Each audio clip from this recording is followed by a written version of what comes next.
Dua, tiga. Assalamualaikum warahmatullahi wabarakatuh. Perkenalkan, kami dari kelompok Kebon Al-Masrib akan mempresentasikan proyek akhir kami yang berjudul KUKES, Sistem Rekomendasi Resep dan Pencatatan Budget Makan berbasis mobile menggunakan metode TF-IDF dan juga Kosan Similarity untuk mahasiswa Indekos.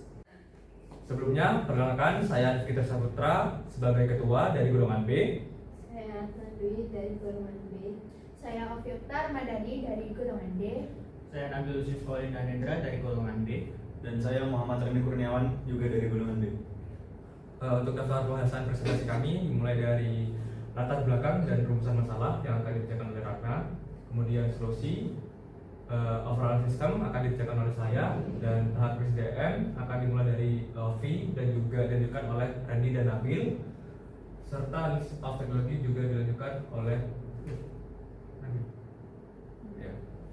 Dan untuk dataset dan result akan dibacakan oleh Lofi dan Randy. Dimulai dari Ratna, dipersilakan. Untuk latar belakang masalah dari proyek KUKES sendiri adalah permasalahan-permasalahan yang umum dialami oleh anak kos, seperti anak kos seringkali merasa kebingungan saat akan memasak atau ingin mencari resep apapun. Selain itu, banyak anak kos yang merasa saat akhir bulan keuangan mereka tidak bisa terhandle dengan baik karena keinginan untuk mengeluarkan jajan, untuk membeli-beli itu terlalu tinggi, dan mereka tidak ada pencatatan yang bisa mereka lihat terkait apa yang mereka beli. Misalkan semalam mereka habis beli apa, nah itu tidak tercatat dengan baik, sehingga mereka merasa keuangan masih akan cukup dan akan selalu ada.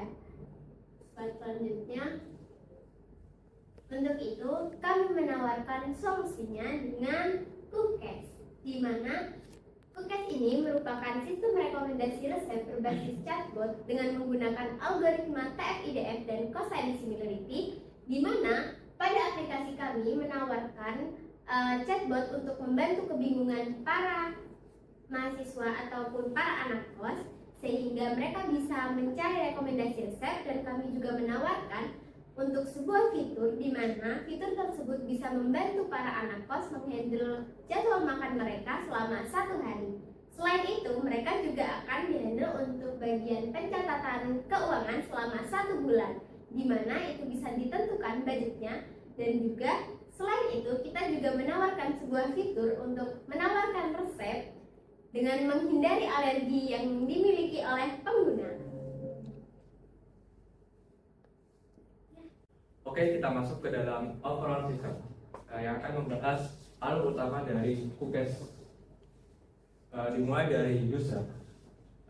Kita sebut saja user ini Budi. Oke, Budi punya ayam dan juga tahu. Misal punya ayam dan juga tahu. Oke, si Budi ngetik, aku punya ayam dan juga tahu. Enaknya masak apa nih? Nah, dari user sendiri nanti akan mengirim pesan ini kepada Laravel. Di Laravel sendiri akan diidentifikasi apakah pesan ini masuk ke kategori rekomendasi ataukah konten intent biasa. Nah, seterusnya akan di-over ke bagian game ini. Nah, di game ini akan menerima intent tadi yang apakah termasuk intent biasa ataupun intent rekomendasi. Jika intent biasa, game ini akan langsung meneruskan ke bagian Flutter melalui Laravel dengan respon biasa, respon chat biasa. Namun jika yang dikategorikan sebagai intent rekomendasi, game ini akan memberikan output berupa JSON yang memecah pesan tadi yang memiliki ayam dan tahu menjadi cuman ayam dan juga tahu berupa JSON. JSON sendiri akan diterima oleh Laravel. Nah, di proses itu Laravel juga mengambil data, mengakses data user dan mengambil data alergi. Semisal di sini Budi memiliki alergi kacang. Jadi alergi kacang tersebut disalurkan Laravel, kemudian diteruskan meneruskan data bahan dan juga alergi tadi ke Flask. Setelah Laravel menerima data alergi dari user, kemudian Laravel meneruskan data bahan dan juga data alergi tadi ke Flask. Nah, Flash sendiri akan memulai menjalankan model FIDF yang akan memproses data tadi. Setelah selesai perhitungan model, dilanjutkan kembali ke perhitungan cosability-nya. Nah, dari sini akan muncul skor persentase kecocokan resep. Nah, di Flash sendiri juga akan ada pengecekan terhadap alergi, apakah resep tersebut ada alergi user. Jika iya, masuk ke dikelompokkan menjadi alergi result, dan juga yang aman akan dikelompokkan menjadi safe result. Nah, hasil tersebut akan dikirimkan ke Laravel kembali dan akan diteruskan ke Flutter. Nah, di aplikasi kami akan memberikan tampilan berupa kartu resep yang berasal dari data yang telah diproses. Oke, di Flash sendiri setelah perhitungan cosability dan mendapatkan skor persentase, nantinya resep ini akan dikumpulkan dan akan dikategorikan kembali menjadi safe result dan juga alergi result. Alergi result akan berisi resep-resep yang terindikasi ada bahan ataupun nama dari yang mengandung alergi dari user, dari Budi. Dan juga safe result dan yang berisi resep-resep yang aman dari alergi user. Nah, data tadi akan dikirimkan kembali ke bagian Laravel dan langsung diteruskan ke bagian Flutter. Di aplikasi Flutter kami, yakni pada halaman konsultasi, itu akan memberikan 10 rekomendasi resep yang diproseskan aman, dan juga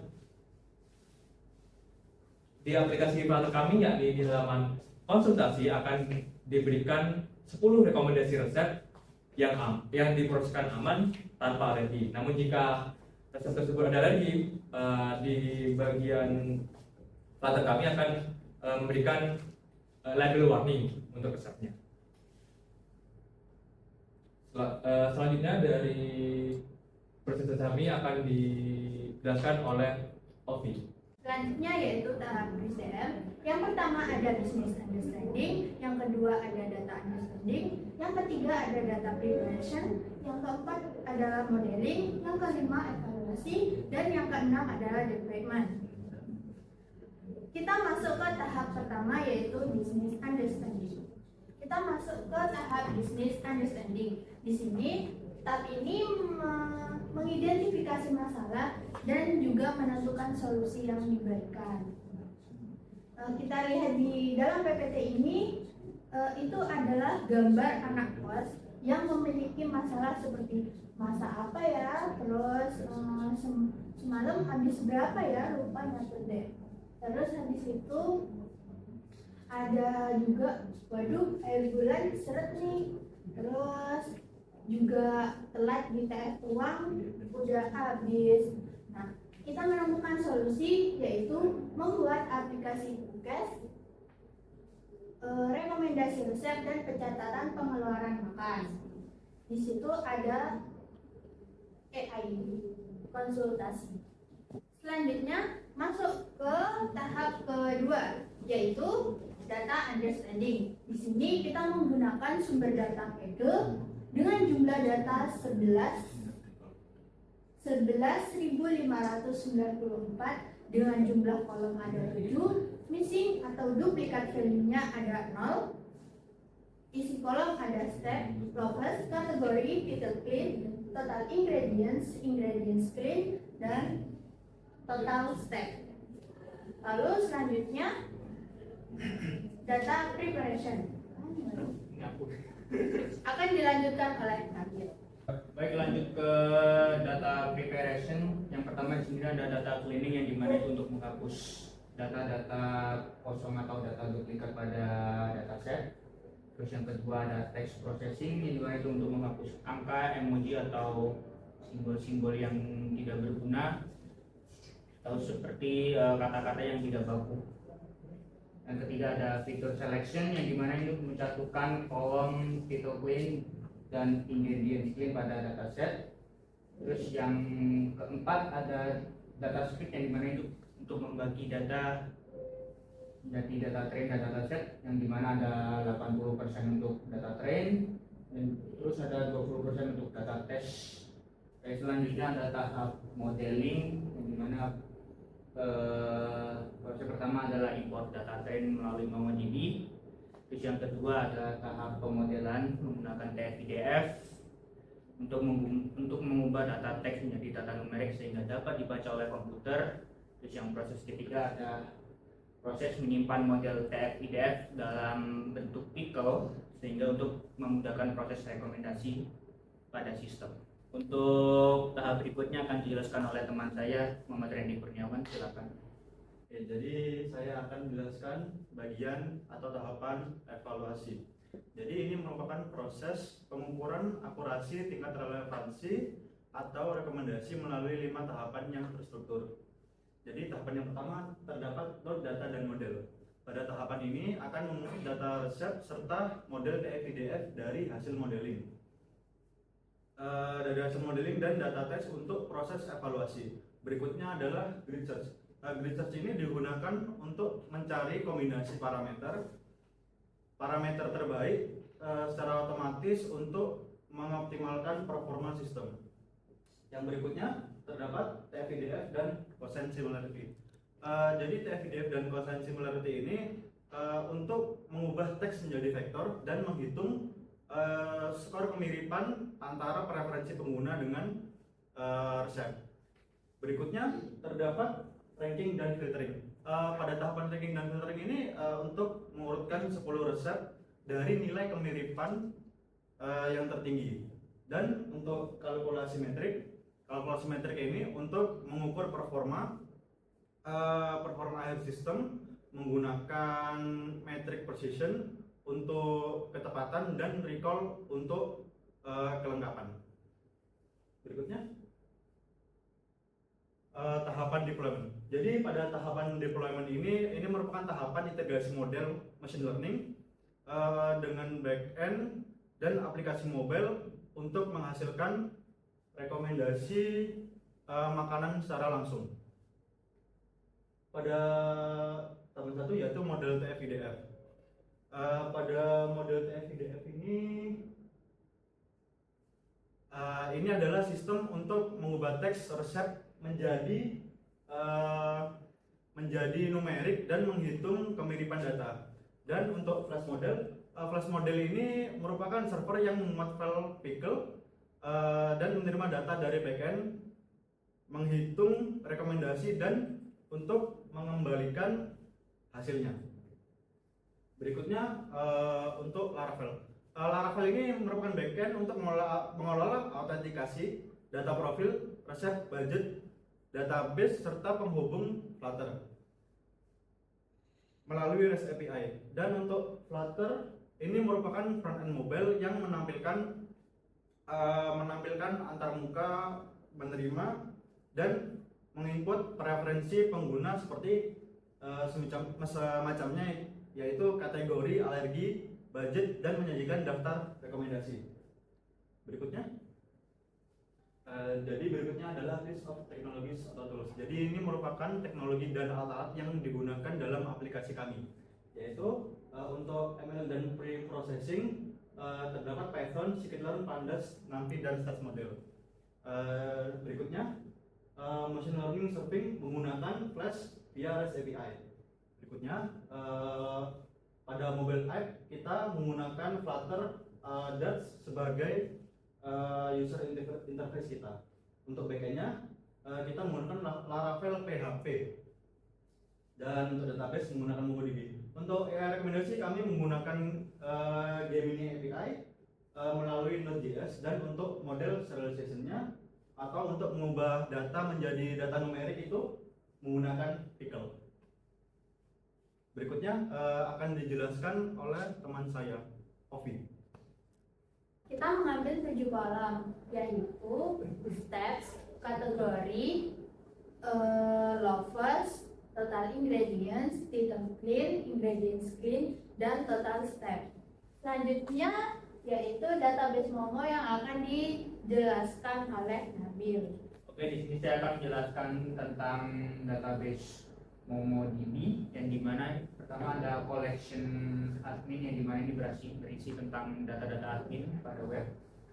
Lalu yang kedua ada jadwal harian berisi tentang resep-resep yang sesuai yang diinput oleh sistem mengikuti jadwal makan user.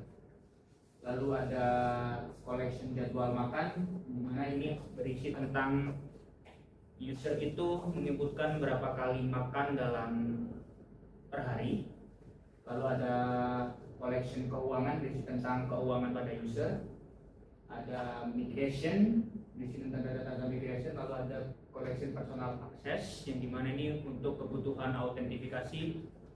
Lalu ada collection resep berisi tentang dataset resep yang sudah tadi dijelaskan.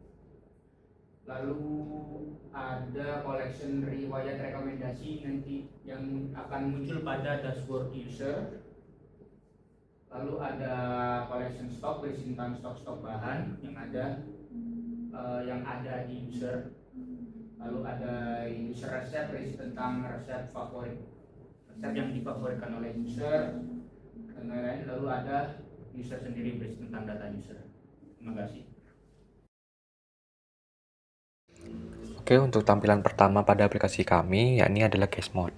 Case mode di sini kita bisa berkonsultasi, namun hanya menggunakan respon langsung dari API Gemini. Nah, untuk responnya sendiri bisa kita lihat hanya memberikan sekedar respon simple. Nah, di atas pada bagian atas terdapat tombol masuk dan tombol daftar ataupun login register. Oke, kita tunggu responnya. Oke, responnya muncul. Nah, ketika kita mengirimkan chat yang kedua, itu akan mengaktifkan GTA login. Jadi sekedar pengingat untuk kita login. Jadi selain tombol di atas, tombol login di atas juga akan diberikan pengingat untuk login. Kita bisa akses lewat masuk dan juga lewat tombol login ini. Jika user sudah mempunyai akun, maka langsung diarahkan ke dashboard. Jika user belum mempunyai akun, maka diarahkan ke registrasi. Setelah itu ke login, dan setelahnya akan diarahkan ke onboarding untuk mengisi form yang tersedia. Setelah itu akan mengarahkan ke dashboard. Setelah user berhasil login, user akan diarahkan ke halaman dashboard. Halaman dashboard ini merupakan halaman utama yang menampilkan ringkasan informasi bagi pengguna. Ada tampilan budget hari ini, manajemen stok, rekomendasi menu hari ini. Lalu, rekomendasi menu hari ini itu menampilkan rekomendasi menu berdasarkan database jadwal makan harian.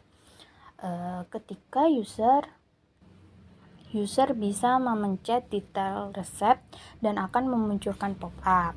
Jika user tertarik dengan rekomendasi tersebut, maka menu dapat ditambahkan ke to-do list dengan memilih sesi makan yang diinginkan. Misal, mau di sesi 1, 2, ataupun 3. Jika sudah, rekomendasi akan diperbarui secara otomatis pada hari berikutnya. Namun, jika user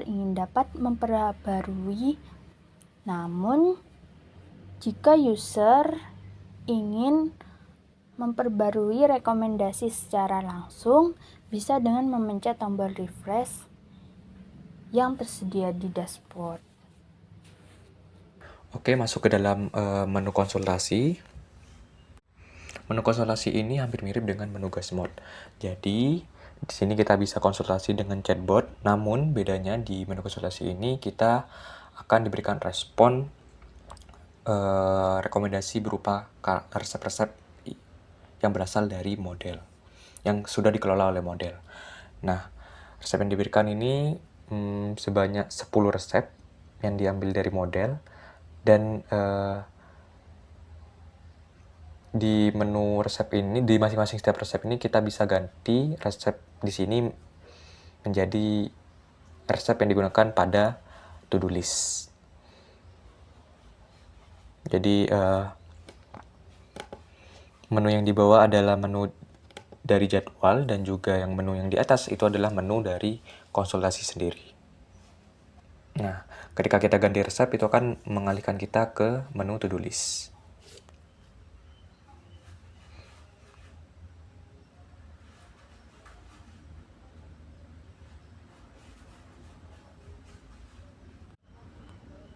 Nah, bedanya dengan guest mode, selain di sini memberikan resep, di sini terdapat dua kategori tipe chat.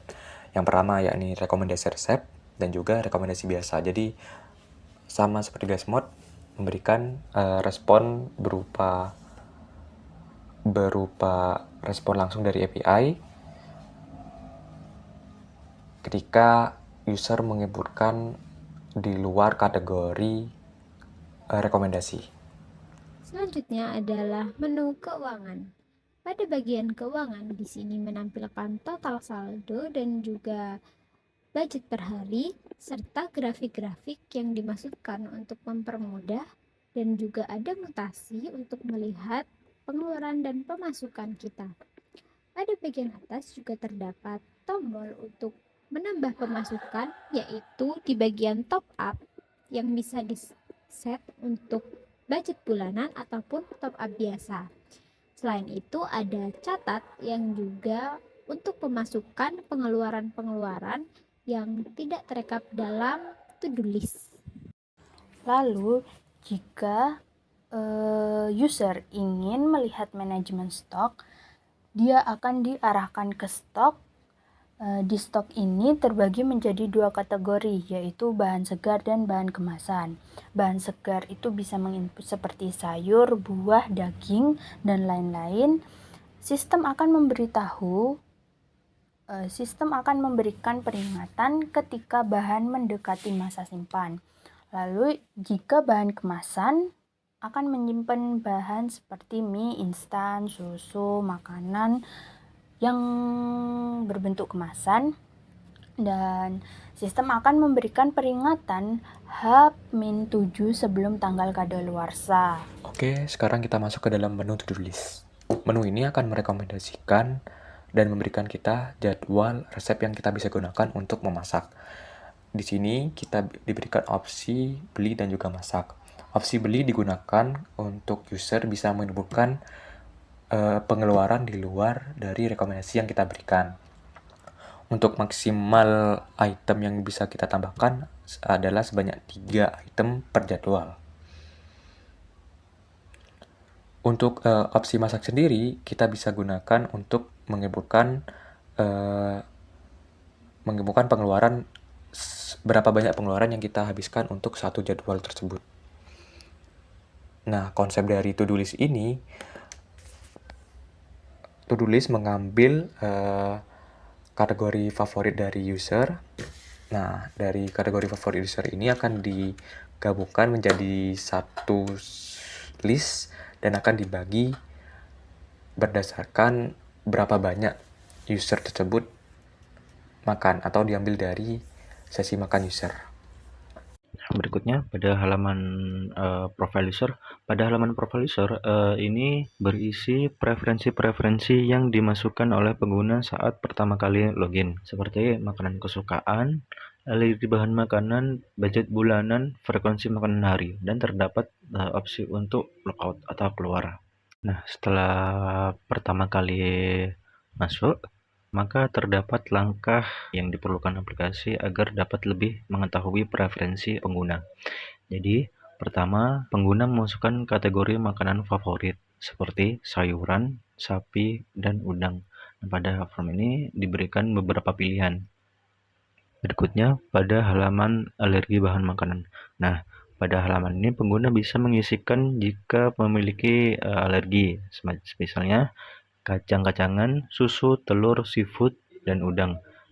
Nah, pada halaman ini, pengguna bisa memasukkan beberapa kategori tersebut. Atau, jika tidak memiliki kategori, pengguna juga bisa memasukkan atau memilih tidak ada alergi. Pengguna juga bisa mengisikan alergi yang tidak disediakan. Setelah itu, pada halaman berikutnya, pada halaman budget makanan bulanan. Nah, pada halaman ini pengguna bisa mengisikan budget yang dimiliki setiap bulan dan jadwal makanan sehari. Pada halaman ini, pengguna juga bisa memasukkan beberapa kali makan atau beberapa kali sesi yang ingin dimiliki oleh pengguna saat makan. Misalnya, makan 2 kali sehari, 3 kali sehari, dan paling maksimal adalah 4 kali sehari. Maka setelah itu pengguna akan diteruskan ke dashboard.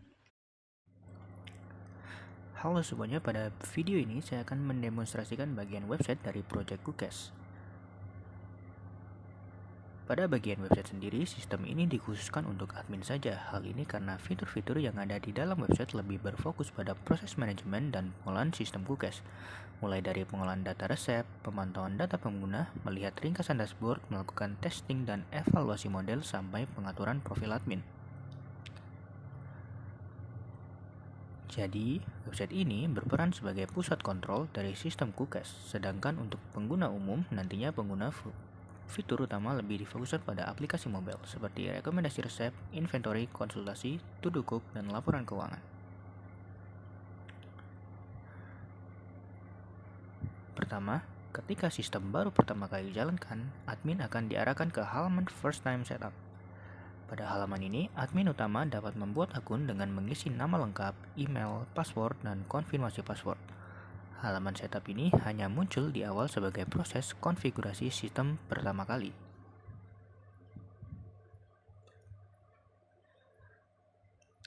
Pada proses autentifikasi ini, sistem dibuat agar lebih aman dan terkontrol jika akun admin sudah berhasil dibuat. Maka halaman registrasi tidak dapat digunakan kembali secara bebas. Selain itu, apabila admin sudah dalam kondisi login, maka admin juga tidak bisa mengakses halaman registrasi lagi. Jadi, sistem ini akan mencegah admin untuk membuat akun baru secara sembarangan, agar akses pengolahan tetap terkontrol oleh akun admin yang sudah terdaftar. Setelah akun admin berhasil dibuat, sistem akan mengarahkan ke halaman login. Di sini, admin dapat masuk menggunakan email dan password yang sudah terdaftar. Jika data login sesuai, maka admin akan diarahkan ke halaman dashboard. Namun, jika admin belum login, maka halaman utama tersebut seperti dashboard, manajemen resep, manajemen user, dan halaman testing tidak dapat diakses.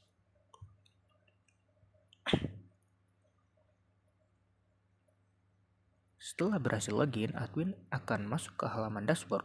Pada halaman ini, admin dapat melihat ringkasan data utama dari sistem seperti total resep yang tersimpan di database, resep yang paling banyak disukai, rata-rata komposisi bahan per resep, serta informasi terakhir update AI. Selain itu, terdapat juga tabel aktivitas terbaru yang menampilkan beberapa resep yang baru masuk lengkap dengan kategori jumlah komposisi dan jumlah favoritnya.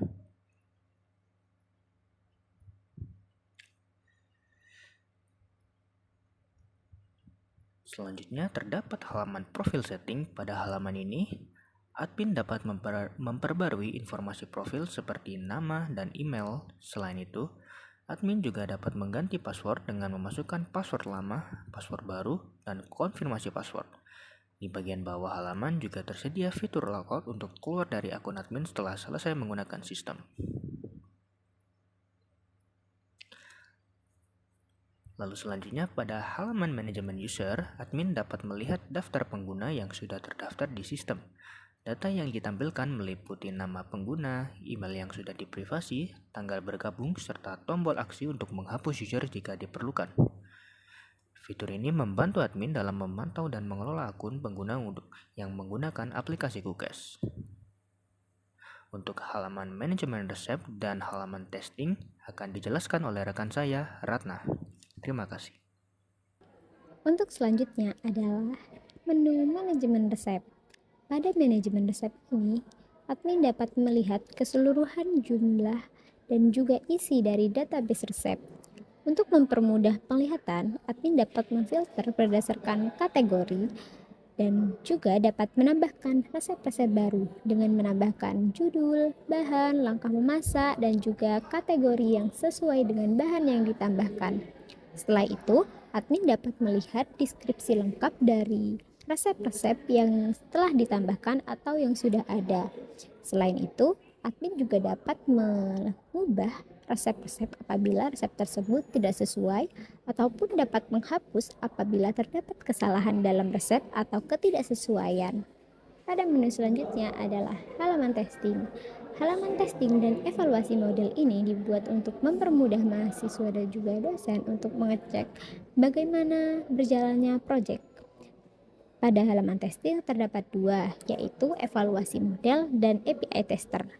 Untuk bagian API tester, di sini kami membuat selayaknya tampilan pada Postman, di mana ada menu untuk memilih metode. Kami contohkan untuk get atau mengambil data dari API resep, lalu kita mengirim request dan juga menunggu hasil requestnya apakah berhasil memanggil API atau tidak.